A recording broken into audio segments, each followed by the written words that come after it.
Hello friend, welcome to your own channel daily stock. आज की video में मैं आपको पीरामल एंटरप्राइजेस कंपनी का एनालिसिस बताने वाला हूं और ये भी बताऊंगा कि आपको इस कंपनी में इन्वेस्टमेंट करना चाहिए या फिर आपको इस कंपनी को आपको अवॉइड करना चाहिए। तो ये पूरी जानकारी मैं आपको इस वीडियो में देने वाला हूं, तो आप इस वीडियो को एंड तक जरूर देखिए, आपको बहुत सारी नई चीजें जानने को मिलेगी।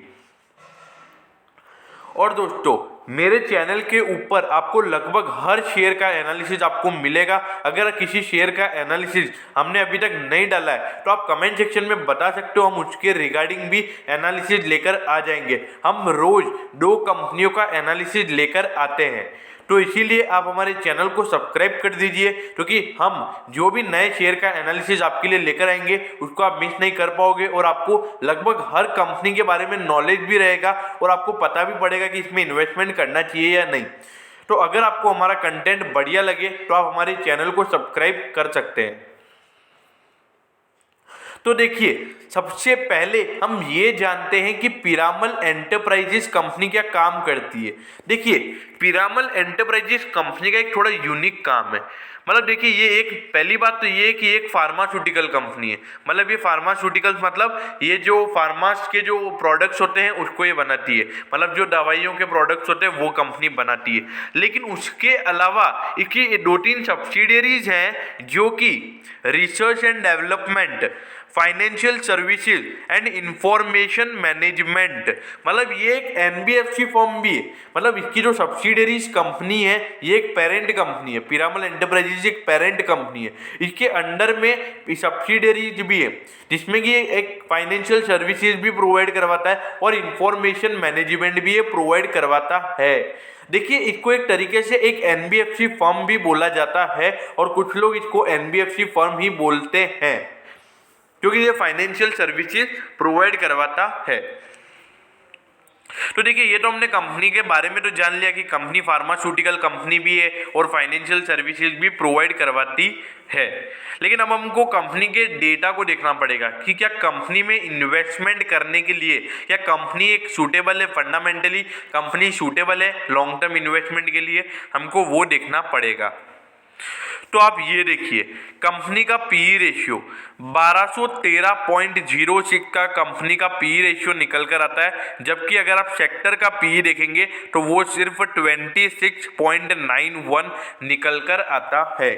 तो देखिए, सेक्टर के मुकाबले तो आपको ये खासे ही महंगा मिल रहा है। मतलब बहुत ही, इसकी कोई गणित ही नहीं है, उतना ये महंगा शेयर आपको सेक्टर के मुकाबले मिल रहा है। मतलब इसका मेन रीजन यही हो गया कि मतलब कंपनी की इतनी अर्निंग्स नहीं है जिसके मुकाबले इसका जो शेयर का प्राइस है उतनी इसकी अर्निंग्स नहीं है। लेकिन अगर आप पीबी रेशियो पर नजर डालेंगे तो कंपनी का पीबी रेशियो सेक्टर के मुकाबले आधा है। मतलब इसकी जो बुक में वैल्यू है वो एकदम बढ़िया है। तो मतलब एक तरीके से दोनों तरफ से थोड़ा फेयरली वैल्यूड शेयर है। आप देखिए, पी रेशियो में ये महंगा है लेकिन पीबी रेशियो में ये शेयर सस्ता है। तो ये एक बात है कि कंपनी का जो बुक वैल्यू है, कंपनी की बुक में वैल्यू खासी बढ़िया है अगर एक शेयर के मुकाबले देखा जाए तो। अब अगर कंपनी के मैं डिविडेंड की बात करूं तो सेक्टर के मुकाबले यहां पर आपको डिविडेंड भी ज्यादा मिल रहा है, 0.99, मतलब मोटा मोटा 1% का डिविडेंड आप मान के चलें। और यहीं पर अगर आप सेक्टर मतलब जो कॉम्पिटिटिव कंपनीज हैं वो आपको सिर्फ 0.63% का ही डिविडेंड दे रही है। तो देखा जाए तो पीवी रेशियो और डिविडेंड कंपनी के फेवर में है, लेकिन पी रेशियो एक ऐसा पॉइंट है जो कि थोड़ा सा बहुत हद से ज्यादा नेगेटिव नजर आ रहा है। अब अगर मैं कंपनी के मार्केट कैप की बात करूं तो कंपनी की जो मार्केट कैप है वो 32,625 करोड़ कंपनी की मार्केट कैप है। तो देखिए, एक तरीके से ये है तो लार्ज कैप है, लेकिन इसका जो कारोबार है वो भी इतना भी बड़ा नहीं हुआ है। अब आप इस पे नजर डालिए, कंपनी की टॉप लाइन मतलब कंपनी के जो रेवेन्यूज हैं आप उस पे नजर डालिए। 2017 से लेके 2020 तक कंपनी के रेवेन्यूज में लगातार बढ़ोतरी देखने को मिली है और ये कंपनी के लिए बहुत ही बढ़िया बात है। लेकिन अगर आप कंपनी की प्रॉफिटेबिलिटी पे नजर डालेंगे तो 2018 में कंपनी ने बढ़िया परफॉर्म किया है। उसके बाद में 2019 में ऑल्दो रेवेन्यू बढ़ने के कारण भी कंपनी की प्रॉफिटेबिलिटी उतनी नहीं बढ़ी है, और जबकि पिछले साल के मुकाबले कंपनी ने आधा मुनाफा ही कमाया है, इसका मतलब यही है कि कंपनी के उस वक्त एक्सपेंसेस और इंटरेस्ट पेमेंट ज़्यादा होंगे, उसी के चलते कंपनी के इतना प्रॉफिटेबिलिटी में दिक्कत आई है और इतना डिक्लाइन आया है। लेकिन उसके बाद आप देखिए फिर से कंपनी के रेवेन्यूज में ग्रोथ देखने को मिला है, लेकिन फिर से कंपनी की प्रॉफिटेबिलिटी में आपको गिरावट देखने को मिली है। तो ये एक बहुत ही दिक्कत वाली बात है। कंपनी के इंटरेस्ट पेमेंट और एक्सपेंडिचर्स खासे ज्यादा होंगे, उसी के चलते कंपनी ज्यादा मुनाफा नहीं कमा पा रही है। अब कंपनी के मैं शेयर होल्डिंग पैटर्न की बात करता हूं। आप यहाँ पे देखिए कंपनी के प्रमोटर्स की होल्डिंग भी यहाँ पर 46.05% ही है। देखिए मेरा पैरामीटर है 50% का शेयर होल्डिंग अगर प्रमोटर्स का होता है तो मैं उसको बढ़िया बोलता हूँ, लेकिन यहाँ पर अगर प्रमोटर होल्डिंग एक तरीके से देखा जाए तो पास में ये ज़्यादा इतना फर्क नहीं है। लेकिन इसके बाद म्यूचुअल फंड की होल्डिंग इसके अंदर नी के बराबर है। डीआई की होल्डिंग इसके अंदर 8.69% है, मतलब मोटा मोटा 8.5 से 9% आप मानकर चलो। अब अगर मैं एफआईआई की होल्डिंग से इसके अंदर बात करूं तो उन्होंने इसके अंदर जमकर पैसा लगाया हुआ है और लगभग 28.96 मतलब मोटा मोटा आप 29% की होल्डिंग एफआईआई की इसके अंदर मान के चलें। तो एफआईआई की होल्डिंग इसके अंदर खासी ज़्यादा है और ये थोड़ी रिस्की बात है, क्योंकि अभी मार्केट में एफआईआई का पैसा बहुत ज़्यादा लगा हुआ है और अगर एफआईआई पैसे निकालते तो इसमें से भी पैसा निकलेगा और इस शेयर में एक भयंकर गिरावट देखने को मिल सकती है। अब अगर मैं रिटेल इन्वेस्टर्स की बात करूं तो रिटेल इन्वेस्टर्स की इसके अंदर 15.5% की होल्डिंग्स है। तो अगर देखा जाए तो मोटी मोटी प्रमोटर्स और एफआईआई के पास इसकी होल्डिंग पड़ी हुई है। अब इसके अंदर कंपनी के अगर मैं प्रमोटर होल्डिंग के पैटर्न की अगर मैं बात करूं तो पिछले साल के सितंबर में कंपनी के प्रमोटर 46.10% की होल्डिंग्स होल्ड करते थे और इस बार के सितंबर के एंड तक ये 46.05% हो गया है, मतलब 0.5% की गिरावट देखने को मिली है। तो ये ठीक है, ये रीजनेबली ओके वाली बात है, मतलब आधे परसेंट की भी गिरावट नहीं हुई है, आधे की भी 10% की गिरावट हुई है, सिर्फ 0.5% की। तो ये कोई दिक्कत वाली बात नहीं है। 0.5 नहीं, सॉरी 0.05%। ओके, अब यहाँ पर मैं आपको कंपनी के जो रेवेन्यू स्टेटमेंट है जिसको कि क्वार्टर वाइज दिया गया है यहाँ पे उससे समझाता हूँ मैं आपको। अब ये देखिए मार्च 2020 में कंपनी का 3580 करोड़ का कंपनी का रेवेन्यू था और जबकि कंपनी के 3002 करोड़ का कंपनी का अगले क्वार्टर में कंपनी का रेवेन्यू हो गया। मतलब आप देख सकते हैं लगभग 500 करोड़ की गिरावट कंपनी के रेवेन्यू में देखने को मिली है। और अगर उसके बाद अगर आप कंपनी की टोटल इनकम या फिर कंपनी का रेवेन्यू देखेंगे तो उसमें फिर भी ग्रोथ है, लगभग 300 करोड़, सॉरी गलती से हो गया, लगभग 300 करोड़ की ग्रोथ कंपनी के टोटल रेवेन्यू में देखने को मिली है। मतलब लगभग 10% का ग्रोथ वापिस से क्वार्टर ऑन क्वार्टर देखने को मिला है। लेकिन अगर आप यहाँ पे देखेंगे कि जितना कंपनी का रेवेन्यू है उससे ज़्यादा कंपनी के एक्सपेंसेस है, मतलब कंपनी के एक्सपेंसेस खासे ज़्यादा हैं और उसी के चलते कंपनी घाटे में भी आ गई है। आप ये देख सकते हैं 1897 करोड़ का कंपनी को जनवरी से मार्च 2020 वाले क्वार्टर में घाटा हुआ है। अब अगर उसके बाद आप देखेंगे तो 460 करोड़ का कंपनी को मुनाफा हुआ है, मतलब फिर वापस से कंपनी ने कमबैक किया है क्योंकि कंपनी के एक्सपेंसेस फिर से नॉर्मल हो गए हैं और उसके बाद फिर से कंपनी का जो मुनाफा है वो 578 करोड़ हो गया है। देखा जाए तो मार्च 2020 के कंपैरिजन में अगले 2 क्वार्टर्स में कंपनी ने बढ़िया परफॉर्म किया है और इसमें कोई भी शक वाली बात नहीं है, क्योंकि कंपनी ने अपने एक्सपेंसेस पर कंट्रोल रखा है और उसी के चलते कंपनी को एट दी एंड मुनाफा एकदम बढ़िया हुआ है। लेकिन अगर आप कंपनी के अर्निंग पर शेयर की बात करें तो कंपनी का जो अर्निंग पर शेयर है वो साफ साफ बता रहा है कि कंपनी में दिक्कतें बनी हुई हैं और इसीलिए जो कंपनी का पी रेशियो निकल कर आता है वो एकदम खासा महंगा निकल कर आता है। आप देखिए मार्च 2018 में कंपनी का अर्निंग पर शेयर था 281 रुपीज़। देखिए कंपनी का जो अर्निंग पर शेयर होता है वो कंपनी के नेट प्रॉफिट से निकलता है। तो अगर कंपनी का मुनाफा इतना गिर रहा है तो कंपनी का अर्निंग पर शेयर में भी आपको गिरावट देखने को मिलेगी। और आप देखिए आज की तारीख में कंपनी का अर्निंग पर शेयर सिर्फ 1.14 ही है, और जबकि ये मार्च 2018 के एंड में 281 रुपीज हुआ करता था। तो अब इसमें आप ये मत डाउट कीजिए कि कंपनी का शेयर गिरा है लेकिन कंपनी के रेवेन्यूज बढ़ रहे हैं, लेकिन एट दी एंड कंपनी उतना मुनाफा नहीं कमा पा रही है, कंपनी के एक्सपेंसेस पर इतना कंट्रोल नहीं है। अब अगर मैं कंपनी के बुक वैल्यू की बात करूं तो देखिए सेक्टर के मुकाबले तो ये बड़ा है, मतलब सेक्टर के मुकाबले बुक वैल्यू कंपनी की अच्छी है, लेकिन इसमें भी हर साल गिरावट देखने को मिल रही है। 2018 से 19 में भी गिरावट है, इस बार थोड़ी सी माइनर सी गिरावट है, लेकिन 7 रुपीज़ की गिरावट भी गिरावट होती है। तो देखिए कंपनी की बुक वैल्यू में भी हर साल गिरावट देखने को मिल रही है। अगर ये और 1-2 साल गिरती रहती है तो कंपनी की बुक वैल्यू की वजह से भी शेयर ओवर वैल्यूड हो जाएगा। अब मेन बात यह है कि कंपनी की अर्निंग गिर रही है तो कंपनी के डिविडेंड भी गिरेंगे। देखिए 18 में कंपनी 25 रुपये का डिविडेंड दिया करती थी, इस बार 28 का हो गया। 18 से 19 में कंपनी के शेयर होल्डर्स के लिए एक बढ़िया बात थी, लेकिन उसके बाद फिर से कंपनी का जो डिविडेंड है वो सीधा 100% कम हो गया है। 100% नहीं, सॉरी 50% कंपनी के डिविडेंड में डिक्लाइन देखने को मिला है। अब अगर 1-2 साल कंपनी की अर्निंग्स और कम होती है तो इसकी डिविडेंड डील में भी आपको गिरावट देखने को मिलेगी। तो मेरे ख्याल से कंपनी के जो पर शेयर रेशियोज हैं वो थोड़े से नेगेटिव वे में जा रहे हैं, और फंडामेंटली कंपनी इतनी बढ़िया सूटेबल नजर नहीं आ रही है। अब आप कंपनी के ग्रॉस प्रॉफिट मार्जिन परसेंटेज पर नजर डालेंगे तो ऑल्दो ये थोड़ा बढ़िया जरूर है, लेकिन आप ये देखिए 18 से 19 में ठीक है अच्छी खासी बढ़ोतरी देखने को मिली, फिर 19 से 20 में कंपनी फिर से अपने मार्च 2018 वाले लेवल पर फिर से कंपनी आ गई। अब उसके बाद अगर आप कंपनी के ऑपरेटिंग मार्जिन परसेंटेज पर नजर डालेंगे तो कंपनी का ऑपरेटिंग मार्जिन परसेंटेज भी वही आपको दिखा रहा है, क्योंकि उसमें भी वही पिक्चर नजर आ रही है। अब देखिए 2018 से 19 में बढ़ोतरी देखने को मिली, फिर 19 से 20 में फिर से कंपनी के ऑपरेटिंग मार्जिन परसेंटेज में गिरावट देखने को मिली है।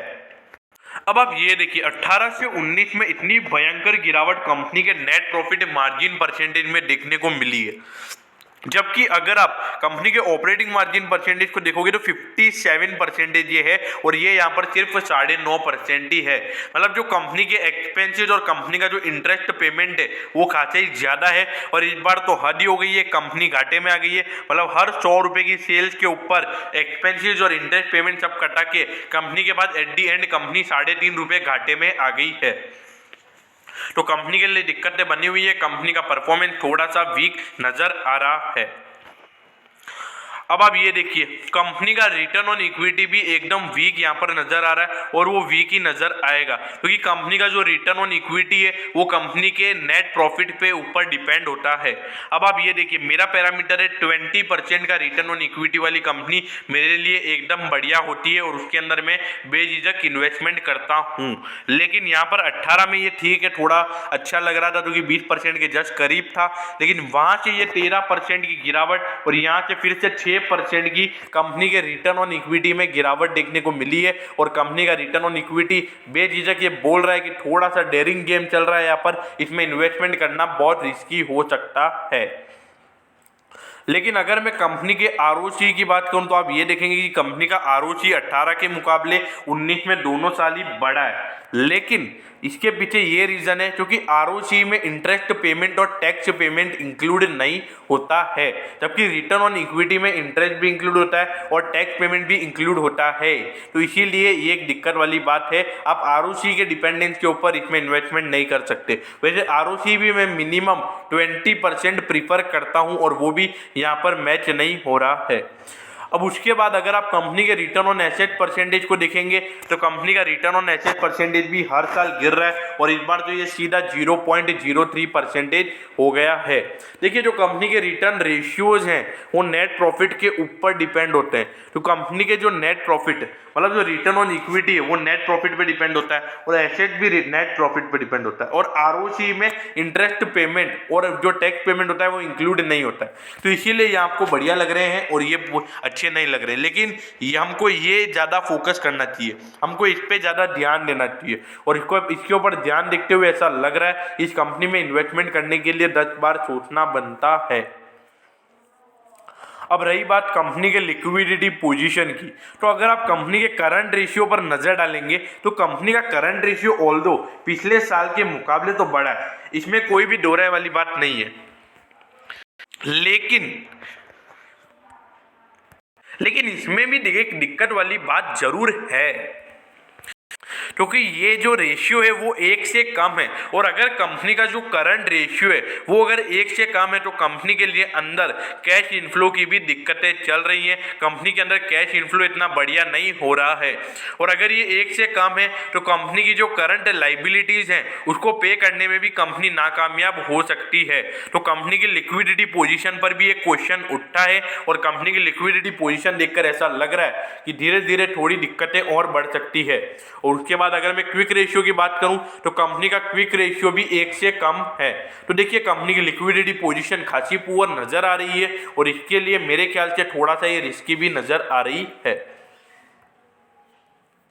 वैसे ऑल्दो यहाँ पर अगर आप इसके इन्वेस्टर हैं तो आपके लिए खुशखबरी वाली बात जरूर है, क्योंकि आप ये देखिए 2018 से 19 में कंपनी का डेट ऑल्दो बढ़ा, लेकिन इस बार ये फिर से कम हो गया है। वैसे तो अगर 1 से कम अगर डेट टू इक्विटी होता है तो ठीक है, कंपनी के लिए बढ़िया बात है, और यहाँ पर वही सिचुएशन है। यहाँ पर कंपनी का डेट टू इक्विटी 0.97 हो गया है, लेकिन इसके पीछे वापिस एक और दिक्कत वाली बात है, वो है कंपनी का इंटरेस्ट कवरेज रेशियो। आप देखिए भले ही कंपनी का डेट टू इक्विटी कम हुआ है, लेकिन फिर भी कंपनी के इंटरेस्ट कवरेज रेशियो में गिरावट देखने को मिली है। इसका मतलब ये है कि जो कंपनी की जो इंटरेस्ट पे करने की क्षमता है, मतलब जो कंपनी जितना कमा रही है उसके ऊपर वो कितना इंटरेस्ट पे कर सकती है, उतनी क्षमता उसकी, उसमें भी यहाँ पर गिरावट देखने को मिल रही है। अगर आगे चल के कंपनी का रेवेन्यू और भी थोड़ा सा गिर जाता है तो ये कंपनी के लिए दिक्कत हो सकती है, और कंपनी उतना ही मुनाफा कमा पाएगी एट दी एंड जितना कि उसको सिर्फ इंटरेस्ट पेमेंट करना है। उसके बाद कंपनी सीधी सी बात है कि कंपनी घाटे में आ जाएगी। अब आप ये देखिए कंपनी पिरामल एंटरप्राइजेज, जिसका शेयर आज लगभग 2.5 से 3% की तेजी पे क्लोज हुआ है, और एग्जैक्ट प्राइस बोली जाए तो 39 रुपये ये शेयर आज बढ़ा है, और 1445.60 रुपीज़ की इसने क्लोजिंग दी है। देखिए इसका जो ऑल टाइम हाई है वो 3229 रुपये का इसका ऑल टाइम हाई है। मतलब आपको ऑल टाइम हाई के मुकाबले ये मोटा मोटा मतलब एक तरीके से 50% डिस्काउंट पे ये शेयर आपको मिल रहा है, मतलब मिनिमम 50% डिस्काउंट पे तो ये शेयर आपको मिल ही रहा है। देखिए जो कंपनी के रिटर्न ऑन इक्विटी, कंपनी की जो नेट प्रॉफिट है, वो सब गिरावट इस शेयर ने पहले से दिखा दी है। मतलब जो कंपनी का जो अर्निंग पर शेयर गिरा है, कंपनी का जो नेट प्रॉफिट मतलब जो कंपनी का एट दी एंड जो नेट प्रॉफिट है उसमें गिरावट देखने को मिली है, वो सब इसमें फैक्टर इन हो गया है। क्योंकि पहले से आपको ये शेयर इसके ऑल टाइम हाई से 50% डिस्काउंट पे ये पहले से आपको ये शेयर मिल रहा है। लेकिन आप ये देखिए कंपनी में थोड़ा डेयरिंग गेम है। मतलब अगर यहाँ पर अगर देखिए कंपनी के रेवेन्यू हर साल बढ़ रहे हैं, मतलब जो कंपनी का बिजनेस है नॉर्मली वो हर साल बढ़ रहा है, और कंपनी के बिजनेस में कोई भी दिक्कत वाली बात नहीं है।